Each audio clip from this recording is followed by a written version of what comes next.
El capítulo venezolano del Club Español del Arbitraje se complace en presentar hoy un nuevo evento de Al Día, en el cual trataremos el derecho aplicable al contrato en el arbitraje internacional. Para ello, hemos invitado a la doctora Claudia Madrid Martínez, quien es doctora en ciencias con la mención Derecho, tiene un Magister Scientiarum en Derecho Internacional Privado y Comparado, es abogada de la Universidad Central de Venezuela, tiene un postdoctorado de investigación, así fue becada por la Fundación Alexander von Humboldt en la Universidad de Colonia, es profesora titular de la Universidad Central de Venezuela y de la Universidad Católica Andrés Bello. También es profesora de la Universidad Autónoma Latinoamericana y de la Universidad de Antioquia y actualmente forma parte del Grupo de Investigaciones de Globalización y Derecho Privado. La profesora Madrid es una abogado bastante acreditada, investigadora, conferencista y muy preocupada por los temas jurídicos de derecho internacional privado. Yo creo que yo no debo abundar más sobre el tema, aunque considero que es bastante interesante para la comunidad de arbitraje nacional e internacional, pues allí vamos a tratar un tema que creo que va a ser de gran relevancia. Para no perder la tradición, debo invitar a la doctora Madrid para que se incorpore a las filas del Club Español del Arbitraje. Sin ningún compromiso lo estoy haciendo porque creo que su participación en el capítulo venezolano puede ser de gran importancia, pues es una persona que tiene unos vastos conocimientos del derecho y maneja muy bien los conceptos y tiene gran profundidad de investigación. Así que, Claudia, te doy la palabra para que nos ilustres con tu conocimiento y quisiera hacerte una pregunta que es la siguiente. Yo sé que el arbitraje, la calificación del arbitraje internacional o doméstico pasa por una serie de conceptos que han sido explicados en la ley modelo de UNCITRAL. Estos conceptos siempre están enfocados al lugar, al domicilio, si se quiere, de las partes que intervienen en los procesos arbitrales y algunas consideraciones con relación a la ejecución de la obligación. Entiendo que el tema que vamos a tratar hoy va enfocado, en cierta manera, a la naturaleza del contrato, a la norma aplicable, cómo calificamos el contrato, si el contrato internacional podría tener incidencia en el arbitraje o viceversa. Quisiera que nos hablaras un poco sobre cómo es la determinación del derecho aplicable al contrato como un tema propio del derecho internacional privado y si en Venezuela hay algún criterio que permita hacer esa calificación. Muchísimas gracias, profesor, primero por la invitación al Club Español de Arbitraje en su capítulo Venezuela. Para mí es un honor estar aquí, desde luego aceptar la invitación a formar parte de sus filas y a poner un granito de arena en los temas relativos al arbitraje. Con respecto a su pregunta, a ver, el tema de la internacionalidad en general en las relaciones, que hace que ellas sean objeto de regulación por parte del derecho internacional privado, en materia de arbitraje, y recuerdo cuando entró en vigencia la ley de arbitraje en Venezuela que esto se discutió como limitándolo a lo relativo al lugar donde se dicta el laudo, confundiendo un poco la noción de extranjería del laudo con la internacionalidad del arbitraje. La ley modelo de UNCITRAL tiene criterios muy claros que califican la internacionalidad del arbitraje y que fueron omitidos en la ley venezolana. Y una de las formas de hacer internacional el arbitraje justamente pasa por entender que versa sobre una relación que tiene carácter internacional. Aunque los temas extracontractuales también pueden ser objeto de arbitraje, como se saben, yo me limitaré a hacer las referencias relativas al contrato. La internacionalidad del contrato sí cuenta con reglas claras dentro del ordenamiento jurídico venezolano en torno a los criterios para entender cuándo un contrato es internacional y cuando por ende se plantean todos los problemas propios del derecho internacional privado, entre ellos los temas de derecho aplicable. Venezuela, por ejemplo, es parte de la Convención Interamericana sobre Derecho Aplicable al Contrato, que lamentablemente solo está vigente entre México y Venezuela, y digo lamentablemente porque se trata de un instrumento muy ágil, muy moderno, a pesar de que es de 1994, y tal vez esa perfección de la convención le jugó en contra a la hora de la ratificación. Esta convención califica el contrato internacional como aquel en el cual las partes tienen establecimientos o residencias en estados partes distintos, y cuando el contrato presenta vínculos objetivos con más de un estado. Esto es cuando es celebrado en un estado para ser ejecutado en otro, cuando el objeto de la prestación se ubica en un estado diferente a aquel donde las partes tienen su establecimiento, etc. La ley de derecho internacional privado también tiene una calificación de internacionalidad mucho más amplia, en el sentido de entender que una relación es internacional cuando tiene vínculos con ordenamientos jurídicos extranjeros. Y la jurisprudencia en Venezuela también ha hecho un trabajo muy importante, porque además de aceptar el criterio de la convención, el criterio de la ley, que en derecho internacional privado se llama el criterio jurídico, porque son elementos de la relación ubicados en estados distintos de aquel de la autoridad que conoce, se aportó una solución que tiene que ver precisamente con el arbitraje en una decisión del caso Pepsi-Cola, que es ampliamente conocido, una decisión de la Sala Político-Administrativa de octubre de 1997, en la cual se supeditó la posibilidad de ir a arbitraje fuera de Venezuela al hecho de que el contrato fuera calificado como internacional. Y para calificar el contrato como internacional se recurrió, luego de descartar la posibilidad de aplicar criterios jurídicos como los de la Convención o la Ley de Derecho Internacional Privado, al llamado criterio económico, aquel que nació de la casación francesa en el caso Pellicier-VC de 1927 y que fue acogido precisamente en materia de arbitraje en Francia, que es el criterio económico. Este criterio también está presente en la ley modelo UNCITRAL, y es que un contrato sería internacional cuando tenga influencia en la corriente del comercio internacional. Jurisprudencialmente esto ha sido definido como una situación que genera un flujo o reflujo de capitales y bienes a través de las fronteras.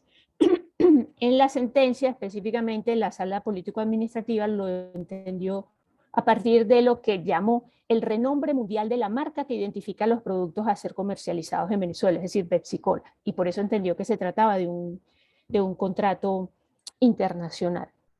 Pero lo interesante aquí es que siendo un contrato internacional que está sometido a arbitraje, la internacionalidad del contrato de alguna manera se proyecta sobre el arbitraje y lo hace internacional, más allá del lugar donde se dicte el laudo.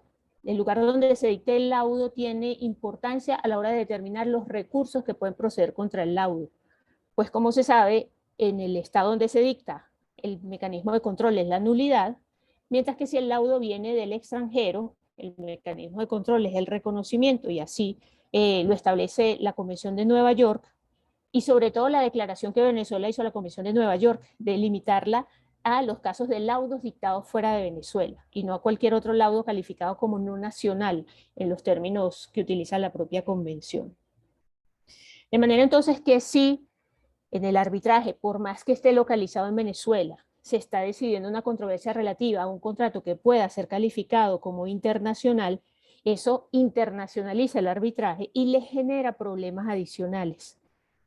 ¿Cuáles son esos problemas adicionales? Problemas relativos a la determinación del derecho aplicable a varios aspectos fundamentales del arbitraje, como son la arbitrabilidad, la validez del acuerdo arbitral, tanto desde el punto de vista formal como desde el punto de vista sustancial, el derecho aplicable al procedimiento arbitral y desde luego el derecho aplicable al fondo de la controversia, que para el caso elegido en esta conversación es un contrato. Entonces, entre otras cosas, el árbitro debe determinar el derecho aplicable al contrato cuando certifica que se trata de un contrato internacional que hace por ello internacional al arbitraje. No escucho.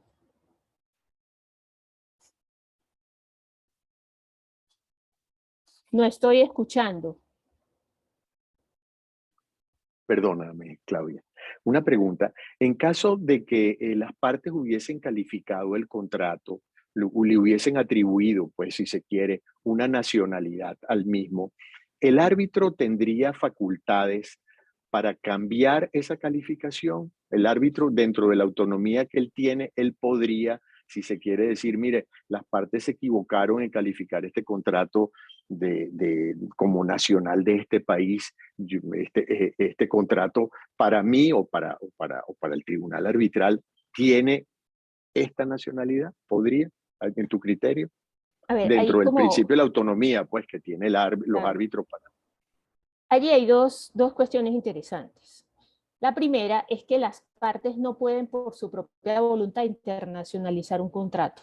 Es decir, si un contrato tiene todos sus elementos localizados en Venezuela, las partes no pueden decir, bueno, este contrato a los efectos va a considerarse como internacional. Eso no puede pasar. Y en la sentencia Pepsi-Cola, la Sala Político-Administrativa lo dejó muy claro, porque aquí el dilema, digamos, entre que tiene que ser primero la internacionalidad del contrato y luego la determinación del derecho aplicable o la posibilidad de ir a arbitraje fuera de Venezuela, etcétera, o se puede internacionalizar artificialmente el contrato. Y la respuesta de la Sala Político-Administrativa, que fue después reiterada en algunas decisiones, es que no.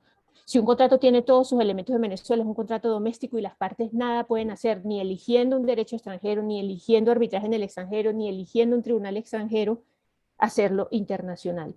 Y lo contrario, para el árbitro también es, digamos, un análisis objetivo. Primero, entender que un contrato internacional es un proceso de calificación y la calificación como proceso es tarea del juez, en este caso del árbitro. Pero esa internacionalidad o esa calificación de internacionalidad procede sobre la base de elementos objetivos, es decir, el contrato tiene contacto con más de un ordenamiento jurídico, es internacional. O el contrato tiene influencia en la corriente del comercio internacional, es internacional. Las partes, en este caso, tampoco pueden decir, bueno, no importa, lo vamos a tratar como doméstico. Eso no se puede. Esos elementos son objetivos. Y aquí yo traigo a colación una decisión muy interesante de la Corte Constitucional en Colombia, que justamente interpretando la norma correspondiente de la ley colombiana, que está fundamentada en la ley modelo UNCITRAL, dijo, estos elementos son objetivos. Ni las partes ni el árbitro pueden hacer nada para entender que un arbitraje es internacional, o podemos decir el mismo contrato es internacional siendo doméstico, ni viceversa. Entonces el análisis aquí es puramente objetivo. Y en última instancia corresponde al árbitro porque el proceso de determinación de la internacionalidad del contrato es un proceso de calificación. Y la calificación es un procedimiento jurídico que corresponde al decisor. Está bien, entonces fíjate, si se quiere, ese sería un tema, bueno, está ahora la deslocalización del arbitraje, pues que es otro tema que no vamos a tratar, pero si se quiere la calificación del contrato, bien sea internacional o nacional, y podría influir en la calificación del arbitraje, pero eso no variaría en lo absoluto, como podría pensar alguien, dónde se van a proponer los recursos de nulidad, digamos, porque tú, si el arbitraje es internacional y la sede es Venezuela, por esa razón, tú no vas a ir a proponer o a buscar la nulidad en otra jurisdicción que no sea el lugar donde es la sede del arbitraje. Entonces, si se quiere, la relevancia de la determinación de la internacionalidad del contrato sería simplemente una calificación, pues el contrato es internacional, el arbitraje es internacional, pero eso no quiere decir que vaya a variar la sede para proponer el recurso de nulidad. ¿O tú crees que puede haber algún otro elemento que pueda incidir en esto? Lo que pasa es que aquí habría que distinguir dos cosas. Una cosa es la internacionalidad, que tiene como consecuencia, digamos, a lo que nosotros queremos dedicarnos acá, que son temas de determinación del derecho aplicable. Y otra Correcto. cosa es la extranjería del laudo. Como bien usted lo ha dicho, es posible que un arbitraje que verse sobre un contrato internacional se esté llevando a cabo en Venezuela y en Venezuela el control del laudo que resulte de ese arbitraje será necesariamente la nulidad, a pesar de tratarse de un arbitraje internacional. ¿Por qué? Porque el laudo es dictado en Venezuela, es un laudo nacional, por ponerlo en esos términos. Pero es posible que, por ejemplo, se lleve a cabo un arbitraje en Panamá entre partes panameñas, en un contrato cuyos elementos están todos localizados en Panamá, y por alguna razón vaya a ser ejecutado en Venezuela. Entonces, eso es un laudo extranjero. Entonces, yo creo que aquí los conceptos claves que hay que tener muy en cuenta son la internacionalidad, que genera problemas, entre otros, de derecho aplicable, y la extranjería del laudo, que se vincula más bien a la determinación del control que se puede ejercer sobre el laudo. Correcto. Entonces, teniendo claro esos conceptos, porque en realidad la internacionalidad, bueno, va vinculada a la aplicación de la ley que vaya a regir en ese arbitraje. ¿Cómo trata, o sea, la ley de arbitraje comercial y los reglamentos de los centros de arbitraje este tema? Yo no sé, la ley de arbitraje comercial creo que no, ni siquiera lo menciona. ¿Cómo has visto tú eso, ese tema que estamos tratando a la luz de los reglamentos y de la ley de aquí, Pues nacional? hay como varios elementos aquí importantes a considerar. Primero, que el punto de partida del proceso de determinación del derecho aplicable al contrato en arbitraje, debido a ciertas características propias del arbitraje, como este tema de la deslocalización, que sí es importante aquí porque el árbitro no responde a un sistema de derecho internacional privado particular para determinar el derecho aplicable, como le ocurre al juez. Y el árbitro, además, tradicionalmente se ha entendido como teniendo mucha mayor libertad a la hora de hacer esta determinación. En la ley modelo UNCITRAL, y parto de allí porque como se sabe es el modelo en principio seguido por la ley venezolana, tiene una regulación muy detallada en torno a la determinación del derecho aplicable al fondo de la controversia.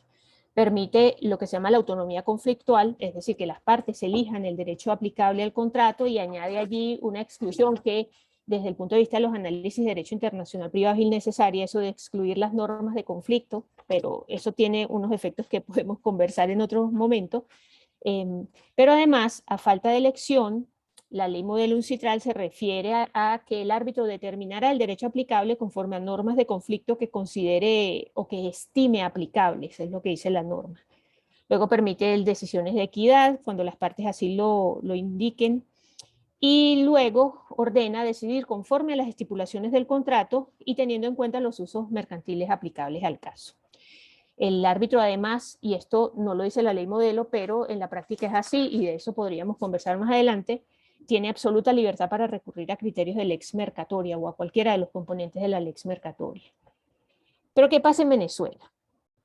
En Venezuela, la ley de arbitraje sufrió una serie de modificaciones en su tránsito de proyecto a la ley definitivamente aprobada, porque la ley venezolana era mucho más apegada a la ley modelo UNCITRAL, haciendo unas referencias específicas frente al arbitraje internacional.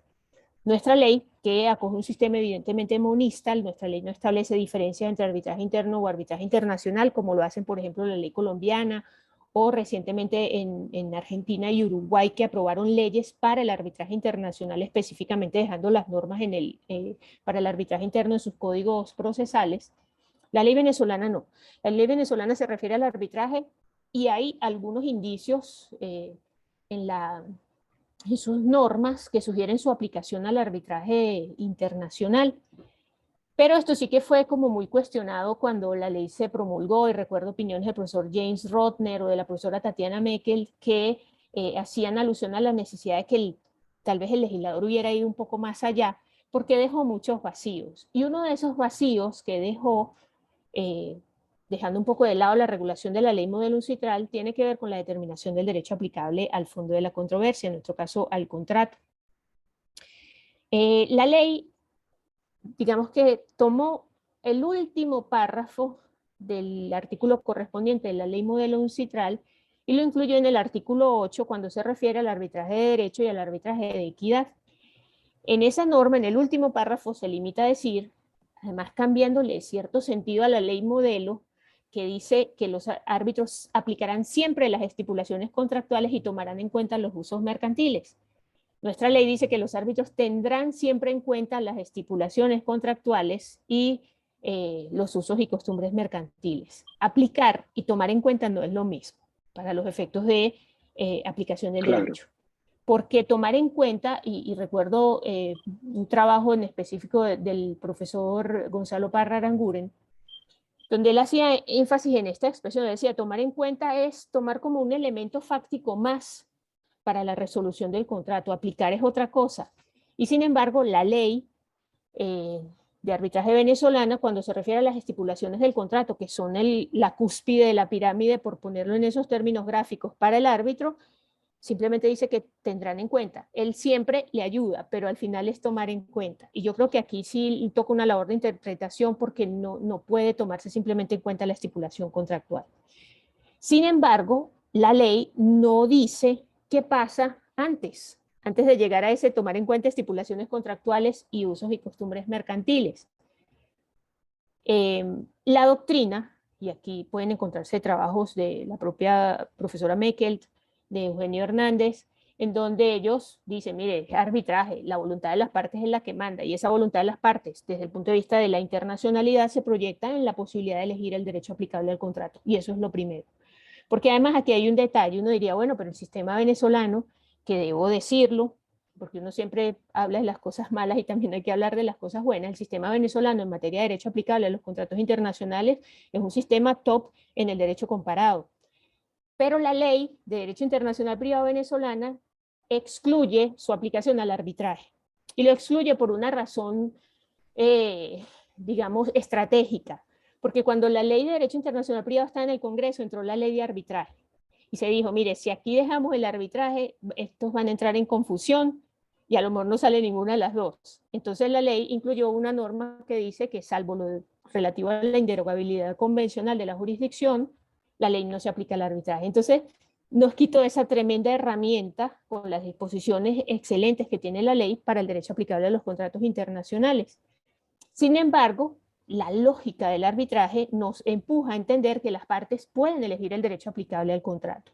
Y así se ha entendido, incluso desde los reglamentos de los centros de arbitraje en Venezuela, tanto el reglamento del CEDCA como el reglamento de la Cámara de Caracas, admiten que las partes puedan elegir el derecho aplicable al contrato. Y a falta de elección, en ambos casos, se mejora la disposición de la ley modelo uncitral, porque la ley modelo se refería a que el juez, a que el árbitro, perdón, tomaría las normas de conflicto que estimase convenientes y determinaría el derecho aplicable. En los reglamentos de los centros hay una referencia directa al derecho material, permitiéndole al árbitro aplicar las normas que considere apropiadas, sin pasar por el filtro del sistema conflictual, sino que directamente irá a las normas. Pero además, y sobre todo en el caso del CEDCA, que usa esa expresión normas, mentira, el de la Cámara de Comercio también, el de la Cámara de Comercio de Caracas. Al referirse a normas, además abren la puerta a una expresión que en arbitraje es muy común, que es la expresión normas de derecho para dar entrada a los componentes de la lex mercatoria. Y eso es importante tenerlo allí en consideración.